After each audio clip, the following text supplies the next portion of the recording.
déclare ouvert ce petit webinaire de 30 minutes.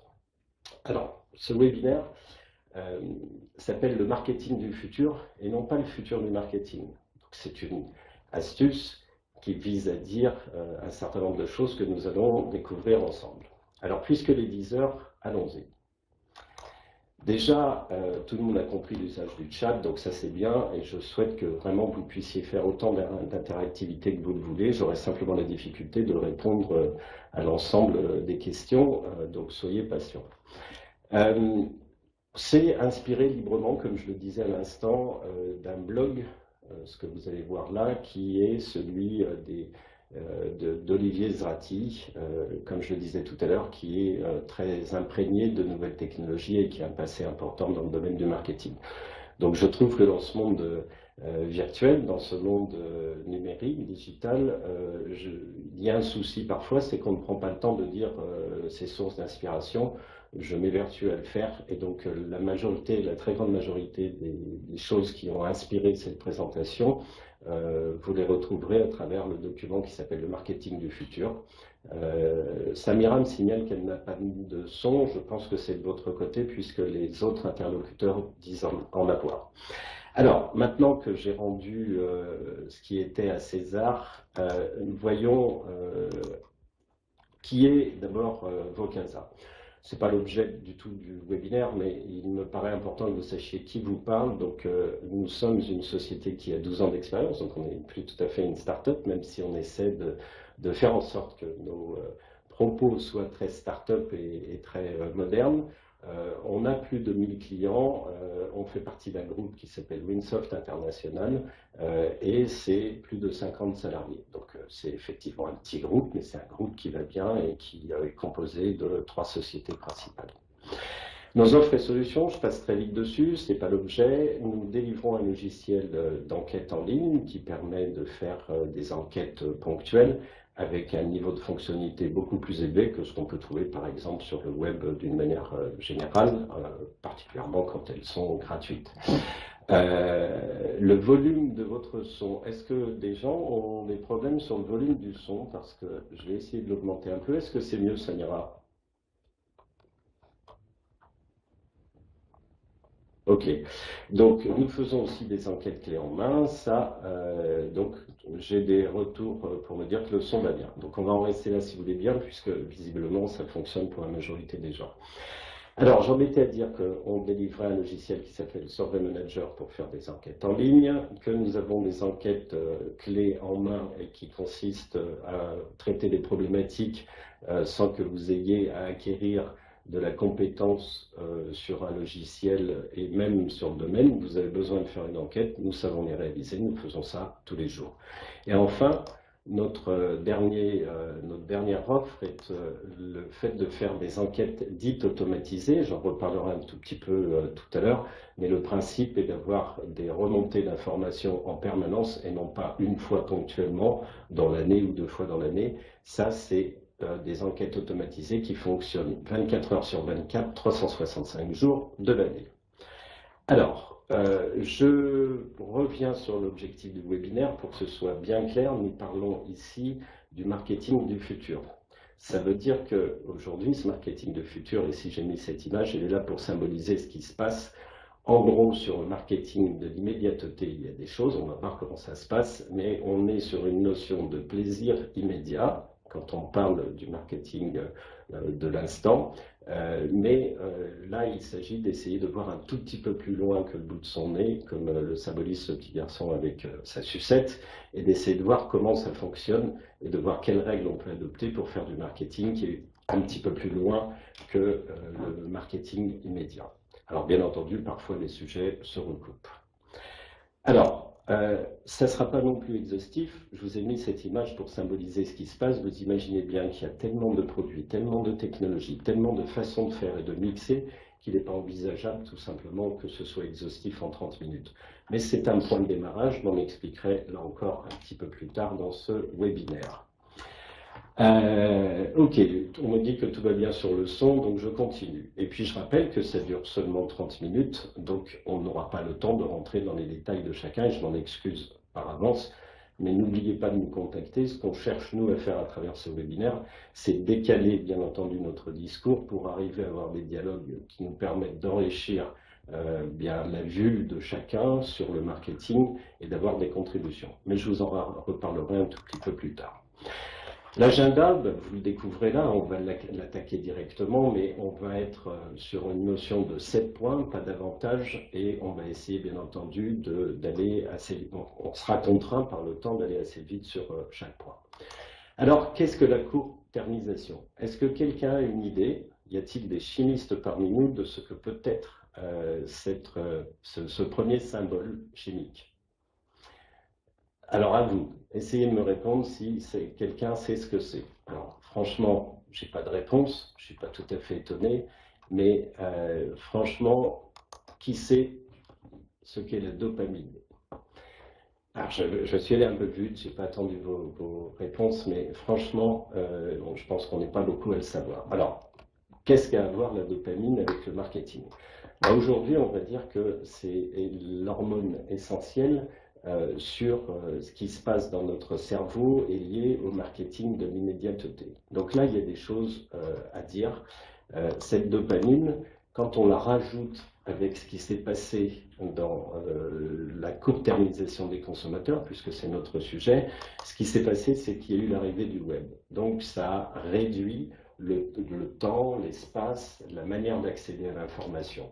Quand on couple ça en plus avec l'arrivée du smartphone, on a encore rajouté un accélérateur qui permet d'accéder rapidement à l'information et d'avoir aussi quelque chose qui répond en temps réel. Donc, toute cette présentation a pour but de dire que tous les éléments macro de notre société s'orientent vers une utilisation massive de la dopamine dans nos cerveaux, qu'on a des stimuli pour réagir, agir et avoir du plaisir dans les médias, la dopamine est l'hormone du plaisir, et que de fait, on se retrouve en mélangeant cet Internet, ce Facebook, ces smartphones, avec des gens dont les cerveaux sont conditionnés par du court terme. Il y a même des éléments sociologiques d'une importance cruciale à intégrer dans nos raisonnements pour faire le marketing du futur. C'est le fait qu'aujourd'hui, les gens sont dans une notion d'immédiateté, même quand on parle d'emploi. Je n'ai mis que le CDD, il pourrait y avoir d'autres considérations beaucoup plus importantes, comme par exemple le fait qu'aujourd'hui, au-delà de l'emploi et de la durée des emplois, tout est plutôt court terme. Et ça va se promener, il y a des références qui sont très intéressantes à consulter, que je vous communiquerai ultérieurement. C'est une possibilité d'être toujours dans cette notion d'aller très vite. Et ça, c'était que la génération dite Wikipédia. Elle est identifiée comme ça aux États-Unis. Smartphone plus Facebook, plus cette notion de CDD, de contrat à durée déterminée, plus des couples qui sont maintenant qui sont plus courts. Les statistiques nous apprennent qu'aujourd'hui, entre 4 et 6 ans, il se passe beaucoup de choses et souvent les choses s'arrêtent. Je n'invente rien, c'est un phénomène global qui explique que tout converge pour que les gens réagissent dans les médias et du mal à se projeter sur le futur. Donc, ce smartphone qui est devenu le doudou des temps modernes, pour resituer l'expression utilisée par Olivier Srati, traduit bien ce qui se passe. C'est-à-dire que fondamentalement, dans ce marketing d'aujourd'hui, on a un souci, c'est que les gens réagissent beaucoup aux stimuli immédiats et ce n'est pas nouveau. Hein. C'est-à-dire qu'on pourrait être tenté de dire que ça n'existait ou ça n'est venu exister que ces derniers temps. Pas du tout, c'est quelque chose qui existe depuis tout le temps et vous allez voir à travers les différents exemples qui vont vous être présentés que même sur des choses qui existent depuis très longtemps, cette notion de stimuli court terme est quelque chose qui est ancré dans nos cerveaux et dont il faut tenir compte. Ce que vous avez là à l'écran, smartphone, Facebook, CDD, etc., plus le web, c'est encore une première génération. La seconde génération va encore plus vite. Et les symboles que j'ai choisi d'afficher ici, Snapchat, Instagram, Twitter, Periscope, demandez à M. Aurier du PSG s'il n'a pas eu quelques soucis avec l'immédiateté de tout ça. Ça a des effets secondaires. On peut s'en plaindre, mais c'est une réalité. Tout va de plus en plus vite parce que l'homme a un cerveau qui réagit beaucoup plus aux stimulations court terme que c'était le cas auparavant. Donc si on doit essayer de résumer tout ça dans le cerveau moyen de nos consommateurs, il y a quelque chose qui traîne en permanence et qui veulent les choses tout de suite. C'est très important pour établir sa politique commerciale. Ils la veulent au meilleur prix, non pas forcément au plus bas. Au meilleur prix, ça veut dire qu'ils ont maintenant les moyens de se comparer. Et donc les effets et les impacts qu'on a sur notre marketing sont énormes. Parce que bien évidemment, avec tous ces outils-là, vous l'avez compris, nous avons des effets de masse qui sont extraordinaires. Un client mécontent se répand à une vitesse folle sur Internet. Un client content qui témoigne peut avoir un effet extrêmement positif pour vos organisations. En tout cas, c'est quelque chose qui va réellement dans ce sens-là. Donc, une fois qu'on a considéré cette court-termisation des consommateurs et qu'on sait que leurs cerveaux répondent massivement à ce genre de stimuli, eh bien, nous avons un résultat qui, même pour les choses sérieuses, est à prendre en compte. J'ai choisi une image, n'y voyez pas du tout l'objet politique, mais je ne suis pas le seul à m'en étonner, mais même quand vous êtes dans un meeting politique, voilà ce qui se passe. Auparavant, et ça je peux vous dire l'avoir connu, c'est un des rares fruits de l'expérience, c'est que vous vous souvenez de 2 ou 3 choses où c'était différent. Lorsqu'il y avait meeting politique, peu importe le bord, mon propos n'est absolument pas politique, qu'est-ce qui se passait? Les gens venaient au contact pour essayer d'établir un contact avec le politique de leur choix, mais ils voulaient surtout lui parler, ils voulaient échanger, ils voulaient faire passer des messages. Et bien maintenant, le résumé que vous avez ici est vraiment une donnée qui caractérise ce qui se passe, c'est que les gens, au final, viennent faire une photo, un selfie. J'écoutais encore ce matin en me rendant ici dans ce studio France Inter, et sur France Inter, ce qu'il disait d'un politique, c'est qu'il ne suffit pas d'avoir un programme et de faire des selfies. Donc c'est vraiment rentré dans notre chaîne de raisonnement. Aujourd'hui, on est là dans une position d'immédiateté. Ce qui compte, c'est de pouvoir montrer qu'on a pu rencontrer Macron, ce qui a pu se dire ou s'échanger. Ça, c'est encore un autre problème. Donc, bien sûr qu'il faut se garder de résumer seulement à ça, mais c'est un fait. Aujourd'hui, ce doudou des temps modernes dont je parlais a pris une place folle et sert d'interface avec la totalité de nos interactions. Je rajouterais que cette notion de smartphone, il y a 2 éléments importants. C'est que ça nous permet d'avoir un plaisir immédiat. Je télécharge une application, je donne un coup de téléphone immédiatement, je les reçois. C'est ce qu'on considère comme un des besoins de base. Mais la deuxième notion, c'est qu'on va pouvoir vérifier en temps réel, en permanence, si notre environnement se comporte bien selon nos attentes. Ça peut être bien entendu les messages des amis, sous différentes formes, les réseaux sociaux, etc. Mais ça peut être professionnel aussi. Sa messagerie est embarquée. Bref, on est toujours dans cette notion d'immédiateté. La court-termisation, j'espère qu'on s'est bien compris sur ce que c'était. Maintenant, voyons quelques recettes. Donc, dans le temps imparti, je n'aurai pas le temps de voir dans les détails, bien évidemment. Mais la première chose que nous proposons, nous, de faire et que nous avons fait pour nous, c'est réellement de savoir où nous nous plaçons. Est-ce que nous avons des bénéfices clients court terme ou long terme? Si on parle smartphone, télé, voiture, tout le monde sait bien que dès qu'on a acheté ça, dès qu'on en a l'usage, le plaisir est immédiat. Donc, cette fameuse dopamine est soignée. En revanche, quand on parle santé, c'est beaucoup plus compliqué. Quand on parle photovoltaïque, c'est encore plus compliqué. Si on parle thermostat intelligent, c'est là aussi compliqué. Parce que qu'est-ce qui se passe à ce niveau-là? Smartphone, télé, tout le monde comprend que dès qu'on en a l'usage, le plaisir est immédiat.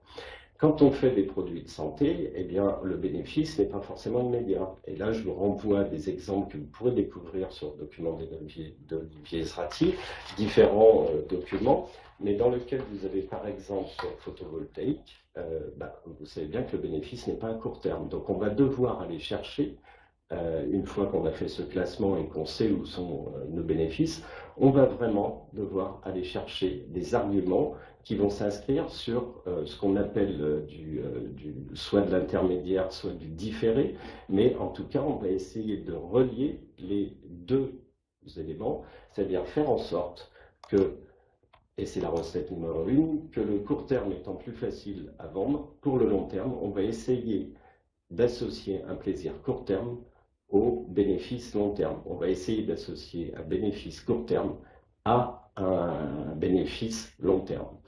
Et ça va être un enjeu crucial. Ce n'est pas toujours possible, il n'y a pas de recettes magiques qui vont pour tout le monde, mais c'est vraiment très important d'essayer de faire ça. J'ai un produit qui se vend sur un marketing du futur, c'est-à-dire quelque chose où il faut que le bénéfice soit perçu bien après l'acte d'achat. Eh bien, on va essayer de trouver des artifices, des astuces marketing, c'est notre métier, pour essayer de faire en sorte que le client ait sa récompense et sa dose de dopamine. Ça, c'est extrêmement important. L'autre élément sur lequel moi j'aime beaucoup insister, c'est sur la douleur financière. Alors quand on parle de douleur financière, la littérature sur le sujet est extrêmement précise et parle essentiellement, et c'est la première ligne de la recette qui va apparaître, parle essentiellement de ce que l'on fait en matière de financement. Donc, vous voyez dans la recette, je choisis d'afficher directement que pour diminuer cette douleur financière, eh bien, on va mettre au point des structures de pricing qui vont être des abonnements, de leasing, des options. Quand on va parler de vente aux entreprises pour diminuer cette douleur financière, on va parler de POC, de preuve de concept.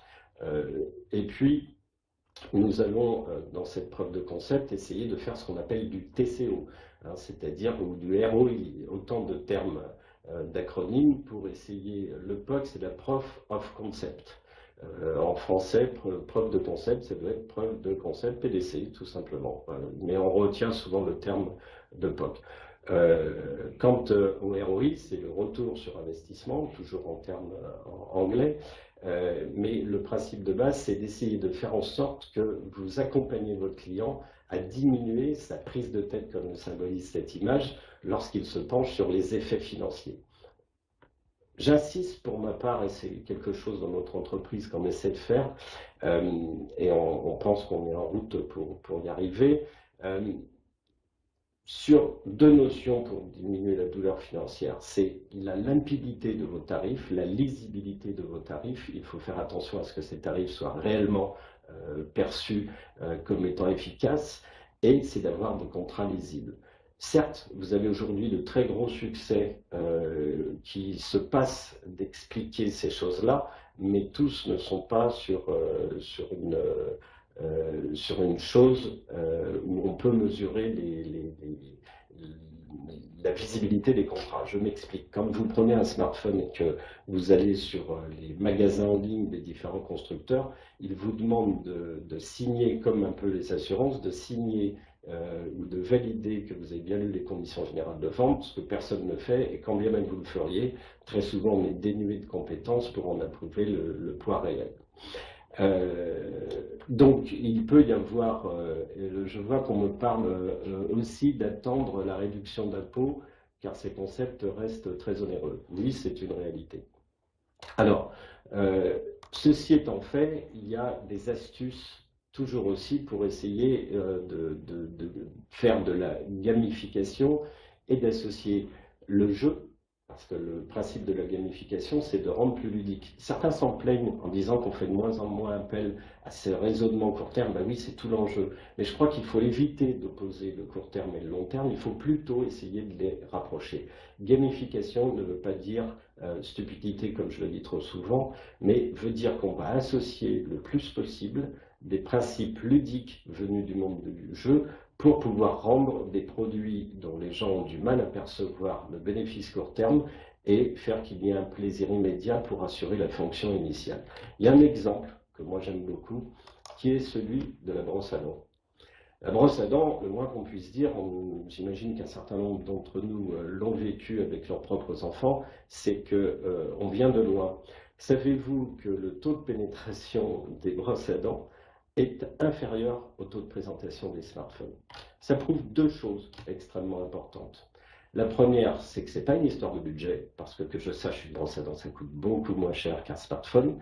Et deux, ça valide, une fois pour toutes, si tant est que l'on en ait besoin, d'avoir un plaisir court terme.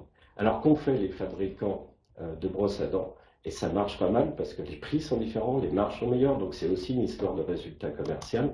Ben, ils ont inventé la brosse à dents ludique. Et là, j'ai pris cet exemple-là, ça a une vertu démonstrative, je ne vous dis pas qu'il y a tout sur la gamification et le réseau social dans cette assertion, mais vous avez là une gamification où on a travaillé le facteur forme pour rendre les choses plus ludiques, mais elle peut être aussi connectée. Et donc là, on va avoir un propos éducatif qui s'inscrit donc sur le long terme, où l'enfant, via les réseaux sociaux, va pouvoir jouer, se comparer et définir qui est celui d'entre eux qui se brosse les dents le plus régulièrement et tout.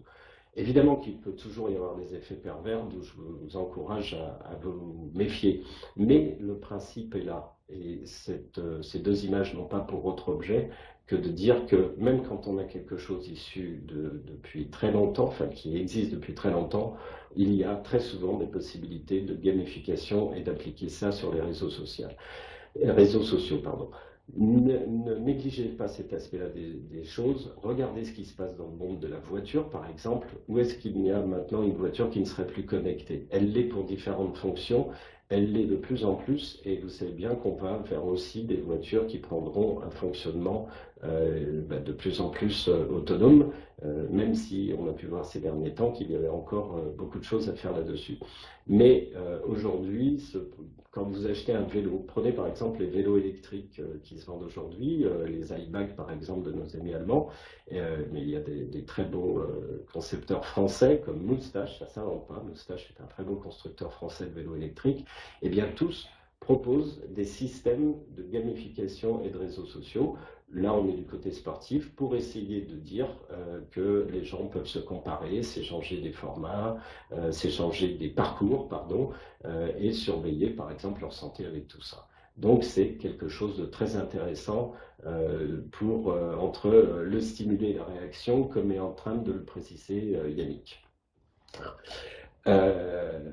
Donc, essayez de voir ce que vous pouvez faire en la matière. Donc, ça me donne la recette numéro 3, qui est de jouer évidemment sur le jeu et le benchmarking sur les réseaux sociaux. Faute de temps, je ne vais pas m'étendre plus que là-dessus, mais cette notion de gamification et de réseaux sociaux est fondamentale dans notre société.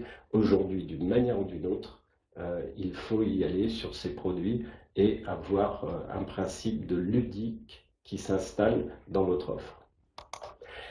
Alors, moi, j'insiste là-dessus et j'avoue que c'est plutôt, enfin, d'autres encore, mais c'est vraiment là aussi un dada un petit peu plus personnel. Franchement, qui n'a jamais connu avec son conjoint, allez, on va dire, un samedi après-midi, un dimanche matin un peu houleux parce qu'on avait voulu monter un meuble d'IKEA. On va dire, là, vous exagérez quand même, monsieur Robert, c'est pas possible, c'est pas à ce point-là quand même, on s'en sort. Oui, on s'en sort. Mais quoique, pas tout le temps. Regardez ces petits articles que j'ai trouvés. Ça montre bien ce qui se passe. Vous imaginez, vous avez fait des plans qui ne permettent pas de faire les choses. En gros, ça organise une dispute à la maison. Il y a peu de chances que ce soit vécu comme une expérience salutaire. Et pourtant, là, j'ai pris un géant qui a fait ses preuves. Mais je peux vous dire, pour connaître certains d'entre eux chez Ikea, qu'ils travaillent d'arrache-pied à voir ce qu'ils peuvent faire sur les produits et sur les plans de montage parce qu'ils sont parfaitement conscients du problème. Donc cette perception de mise en place, je reconnais que c'est un petit peu un côté gag ce que je dis, est vraiment sur quelque chose sur lequel il faut insister, quelle que soit son activité. Je vous propose un repère. Celui-là est moderne, c'est vrai qu'il est lié à notre monde, mais vous voyez que aujourd'hui, la référence des gens, et je n'ai pas voulu faire de jaloux, j'ai mis Apple et Android, ça ce sont leurs stores en ligne, et bien eux, ils l'ont vraiment fait. C'est-à-dire qu'en gros, on trouve très vite ce qu'on veut, on installe très vite, on teste si le modèle économique le permet, avec des produits gratuits par exemple, et on a immédiatement un bénéfice. Ça, c'est l'approche cible. Ça ne veut pas dire que c'est possible selon des produits. Quand les produits sont très physiques, ça peut être difficile. Mais regardez bien, même les vendeurs de canapés aujourd'hui proposent en ligne des simulateurs qui vous permettent, avant de choisir votre canapé, de reconstituer votre pièce et de situer le canapé qui vous attire pour essayer de voir ce que ça donne. On est dans un principe de perception de la mise en place et de faire en sorte qu'on lève les éventuels écueils très vite. L'importance de cette perception est extraordinairement importante. Je prends le temps de lire quelques-uns de vos commentaires, il faut que je me rapproche de mon écran, donc pour essayer de répondre. Alors, Le terme de gamification a un néologisme de la langue anglaise qui désigne le fait de reprendre des mécaniques et signaux propres au jeu, et notamment aux jeux vidéo. Je confirme, c'est la définition que j'ai mise dans les documents qui vous seront transmis. Donc, c'est réellement la bonne définition. J'ai essayé de la faire courte en disant c'est les principes de jeu qu'on introduit dans des choses sérieuses, mais en soi, ça pourrait être un terme, ça pourrait être un webinaire en soi. Donc, de bons processus à la mise en place, et de plus en plus, vous aurez besoin aussi sur tout le parcours client, et pas seulement pour la mise en place, de faire ce qu'il faut pour que les choses se passent bien. Aussi bien la première visite sur le site web, ça commence souvent par là, que être bien vu sur, par exemple, les comparateurs. Bref, il faut absolument que vous ayez des processus qui soient irréprochables. Et pour ça, on arrive à quelque chose qui nous est cher, c'est qu'il faut mesurer le fruit de vos efforts.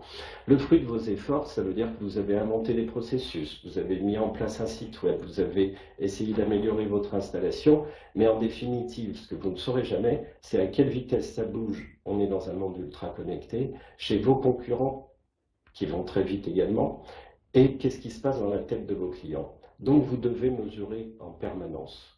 Ça, c'est un élément fondamental qu'a pas traité Olivier, et on s'en est expliqué. A priori, il le fera peut-être, mais c'est quelque chose qui est extrêmement important. Et évidemment, ça reboucle avec cette recette numéro 6, qui est la mise en place d'une écoute client 24 heures sur 24 toute l'année, pour avoir du temps réel sur ce qui se passe. Encore une fois, tout va très vite, il faut donc, contrairement à auparavant, que vous ne vous préoccupiez pas de satisfaction une fois ou deux fois. J'ose dire que dans certains cas, ça ne sert presque plus à rien. Il faut le faire en permanence.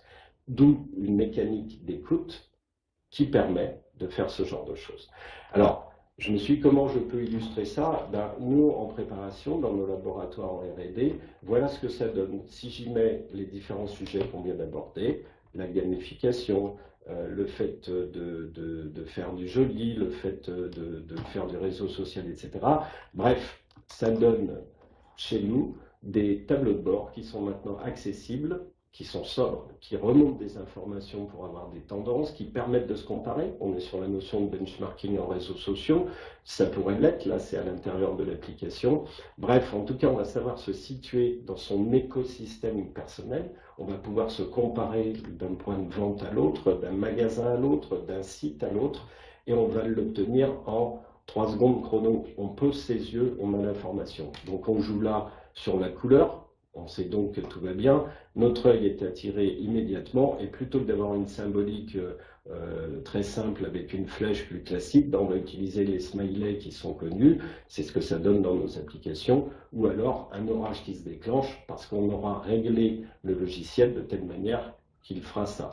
Et puis bien entendu, je ne perds pas de vue que nous devons être capables de faire la même chose sur un smartphone parce que, comme je l'ai dit tout à l'heure, c'est devenu la vigie personnelle et professionnelle d'un nombre d'individus extrêmement important puisqu'on parle d'un taux d'équipement en smartphone de l'ordre de 80% aujourd'hui.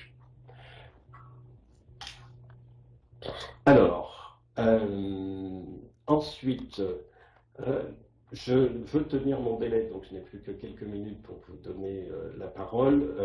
En gros, nous, on insiste beaucoup sur une notion qui est de réenchanter le futur, qu'il ne faut pas le perdre de vue. On parlait de nos politiques tout à l'heure. Vous savez qu'un des reproches que commence à leur faire massivement la presse, c'est de dire, mais où est votre projet? Sur quoi vous nous faites rêver? Vous nous parlez de mesures, mais pour quel objectif? Ça, il faut, quel que soit son métier, être capable de mettre cette dose de magie à l'intérieur de vos produits, de vos offres, quels qu'ils soient. Et pour ça, aujourd'hui, il y a un outil qui est absolument fabuleux. Et je vais m'en expliquer maintenant pour ce qui nous concerne, mais là, je prendrai notre exemple personnel. Il y a maintenant 1 an, nous avons lancé la logique d'être présent un peu plus sur les réseaux sociaux et on a encore du travail à faire. Mais on a réussi à monter une communauté via ces webinaires. Vous êtes actuellement 72 personnes dans la salle. Combien de temps et d'énergie aurait-il fallu faire pour faire la même chose sur un salon? Je ne dis pas que c'est strictement recoupable, je dis que là, on a une opportunité à travers l'animation de sa communauté qui est extrêmement importante. Une communauté, c'est beaucoup plus large qu'une simple animation de clients. Ce sont des clients, bien sûr, mais ce sont aussi des prospects qui vont découvrir les témoignages éventuellement de vos clients, ce qu'on appelle des ambassadeurs, ce que notre offre aide à identifier, par exemple. Mais pas seulement. Vous allez aussi avoir la possibilité, en temps réel, d'obtenir des informations sur ce qui se dit sur vos produits. Et vous verrez, vous aurez aussi plein de gens, parce que c'est fondamental à intégrer, qui vous proposeront des améliorations auxquelles vous n'aurez tout simplement pas pensé. Et vous savez qu'aux États-Unis, maintenant en matière logicielle, il y a des systèmes contributifs, des systèmes de plateforme qui viennent récupérer l'information bien en amont de la sortie du produit et qui viennent enrichir fonctionnellement, voire ergonomiquement, le produit pour faire en sorte que le taux de satisfaction et le succès commercial au bout soit le plus important possible. Donc, ça donne ma recette numéro 7 qui est de piloter votre communauté. Il est 10h30, j'en ai terminé juste pour vous dire que dans ce que vous avez vu là, c'est à chacun de positionner ses curseurs, que ça se fait en fonction évidemment de son produit, évidemment de ses budgets. Donc, franchement, vous aurez à le faire vous-même, mais moi j'aime bien utiliser ce que vous avez là sous les yeux, qui permet d'avoir une vue globale pour savoir où j'en suis. Alors, je ne vous ai pas communiqué tout à fait celui qui correspond à chez nous, mais vous avez vu, j'ai repris les principes de gamification, l'écoute, la mise en place, les tarifs, le classement, est-ce qu'il est clair, la vie communautaire. J'ai repris le côté de réenchanter, est-ce qu'on le fait suffisamment, et j'ai repris le côté de la douleur financière. À chacun de savoir se situer sur ce tableau-là, et je pense que l'objectif qui était de repositionner son marketing en fonction de tout ça peut fonctionner pour le marketing du futur. Hein. On ne parlait pas du futur du marketing, qui serait les évolutions fonctionnelles des produits. On parlait bien de savoir comment on organise son marketing quand on veut faire du marketing pas strictement lié au stimuli de la dopamine. Voilà, il est 10h31, j'ai 1 minute de retard, mais c'est à vous. Je vais essayer de relever vos questions maintenant. Pardonnez-moi pour l'image, mais je dois me rapprocher de l'écran. Alors, j'ai des commentaires de Cécile ou Elisabeth qui disent que effectivement c'est devenu obligatoire pour faire face à la concurrence de faire tout ça. Je suis assez d'accord. Un des outils US, de quoi parlez-vous? Est-ce que vous parlez des outils de plateforme? Alors, je vous propose de répondre pour les questions très précises sur des mails que vous m'adresseriez ou des appels que vous nous feriez. Avec plan d'action immédiat possible. Donc, en tout cas, j'ai essayé de faire quelque chose de court. Alors, pour les mesures d'image liées à la marque, je n'ai pas introduit ça dans cette notion du long terme, mais oui, les mesures d'image sont quelque chose d'extrêmement important. Il m'a fallu faire des choix pour tenir en 30 minutes, donc voilà. Alors, j'ai des commentaires de personnes qui me disent qu'il est devenu nécessaire de vérifier la salle du client avant l'achat, pendant le suivi, après les livraisons et plus tard en tant qu'utilisateur du produit ou du service. Oui, absolument, c'est tout l'objet de mon propos quand je vous montrais cette notion de parcours client en quelque sorte, où il ne faut pas se contenter évidemment que de la mise en place. J'ai voulu faire un focus là-dessus parce que je sais que c'est trop souvent négligé. En gros, la vente est faite. Quand on est sur un certain nombre de métiers, elle est même payée. Et donc, les entrepreneurs, d'une manière générale, ou la gouvernance d'entreprise, a du mal à s'intéresser à ce qui se passe au moment où le produit est en train de s'installer chez le client. Et moi, je trouve que c'est vital et que trop souvent, ça a été perdu de vue. Ça fera l'objet d'un prochain webinaire, mais je vous livrerai un témoignage vécu cet été avec un très grand fournisseur. Le but n'est pas d'aller décrier qui que ce soit, mais de raconter, alors qu'on dépense des millions en satisfaction client, de voir comment, si votre gouvernance d'entreprise n'est pas à même de regarder ce qui se passe vraiment à l'intérieur, il n'a pas les bons outils, de voir comment on peut dépenser beaucoup et ne pas avoir de retour